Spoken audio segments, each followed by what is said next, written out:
Hello juniors, I am Harshita Jai, I am a psychology student at IPCW. इस video में मैं आपको फेज 3 के बारे में पूरा एक्सप्लेन करूंगी और फेज 3 से रिलेटेड जितने भी शेड्यूल दिल्ली यूनिवर्सिटी ने आउट किए मैं उसके बारे में बताऊंगी।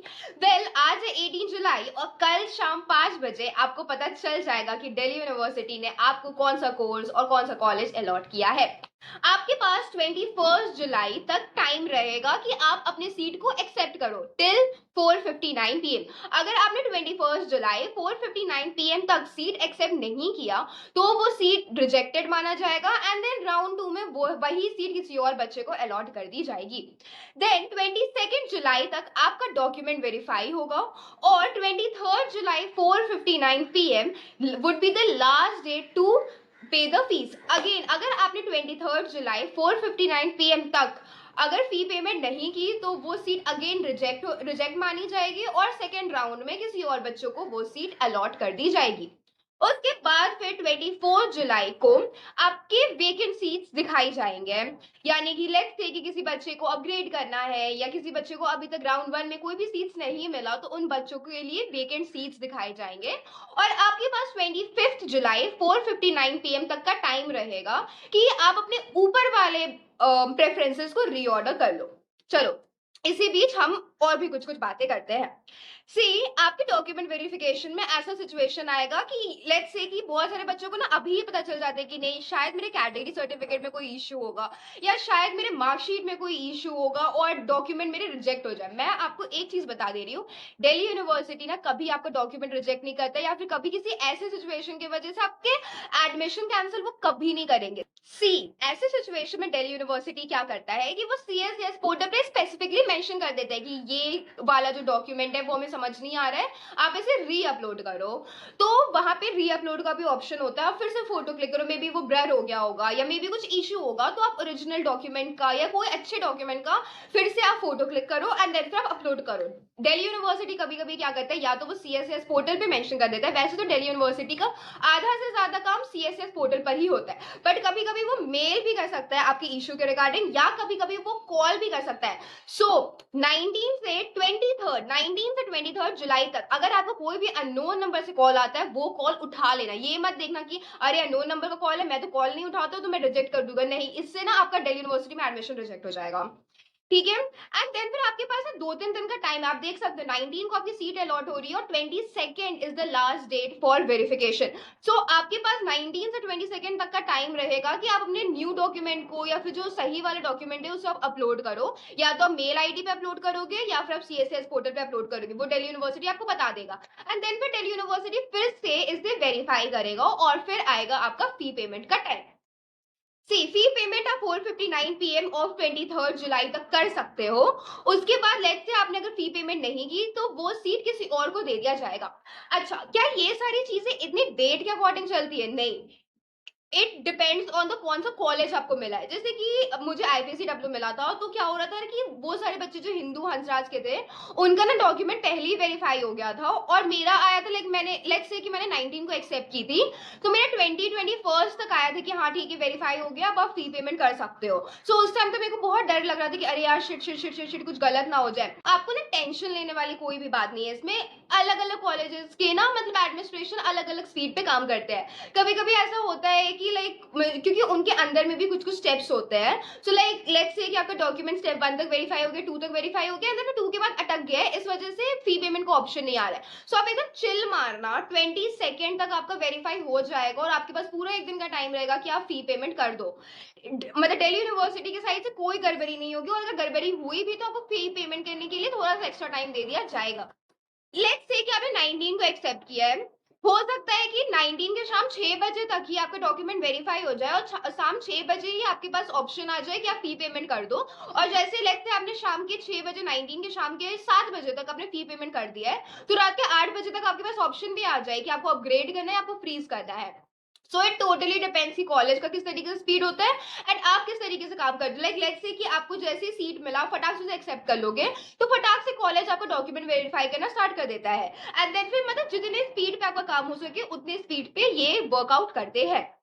उसके बाद फिर लेट्स से कि आपको सीट नहीं पसंद आई तो आप अपग्रेड पे क्लिक कर देना।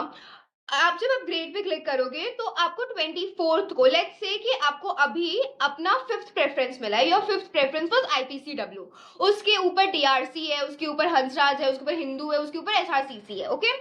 तो आप क्या करोगे, आपको ना बस ये टॉप फोर यानी कि आईपीसीडब्ल्यू आपका 5th नंबर पे था, ये जो टॉप 4 के कॉलेजेस में ही ना आपको रीऑर्डर करने का ऑप्शन मिलेगा। नीचे वाले कॉलेजेस में आपको 6th प्रेफरेंस 7th प्रेफरेंस में आपको कुछ भी छूने का ऑप्शन नहीं मिलेगा, इनफैक्ट वो इनविजिबल हो जाएगा। लेट्स से कि आपको लगा कि हिंदू हंसराज के ऊपर होना चाहिए था और आपको उसे रीऑर्डर करना चाहिए, तो आप वैसे कर सकते हो कि आप ऐसे रखो प्रेफरेंस एसआरसीसी हिंदू हंसराज और डीआरसी, आप ऐसे करके आप उसे फिर से रीऑर्डर कर सकते हो।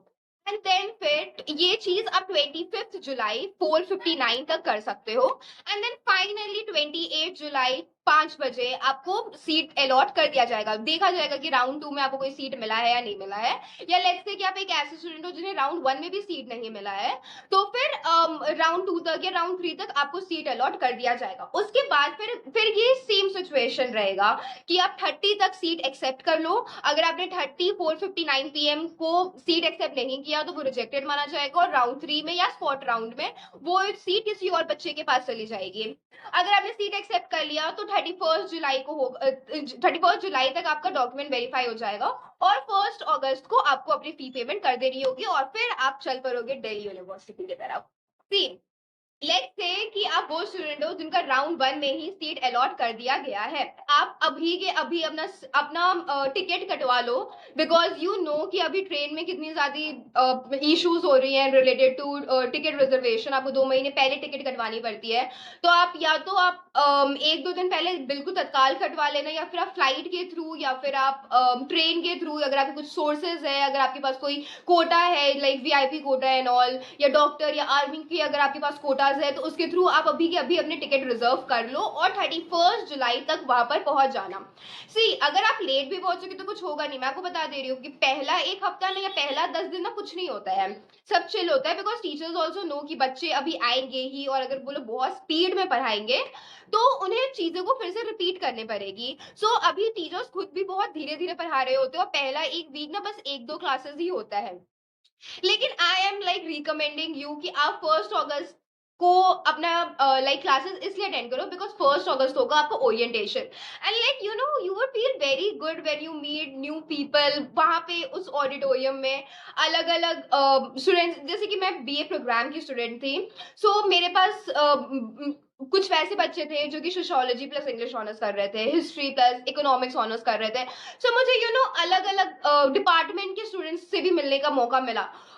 उस वो दिन ना बहुत यूनिक होगा बिकॉज आप किसी को नहीं जानोगे, आप एक नए जगह में घुस रहे होंगे और आप किसी को you won't be having any friend, तो आप नए तरीके से फ्रेंड्स बना रहे होंगे, आपको इतने सारे लोग देखने को मिलेंगे और बहुत कुछ देखने को मिलेगा, इसलिए आई एम रिकमेंडिंग यू कि आप 1 अगस्त अपने ओरिएंटेशन बिल्कुल बिल्कुल अटेंड करना, आपको बहुत मजा आएगा। बट अगर किसी रीजन से आप अटेंड नहीं कर पाते तो इट्स ऑल राइट। ओके, मैं आपको एक और बात बता दूं कि आपको बहुत सारे सीनियर्स हैं जो ये बोलते हुए मिलेंगे कि आपको पीजी नहीं मिलेगा।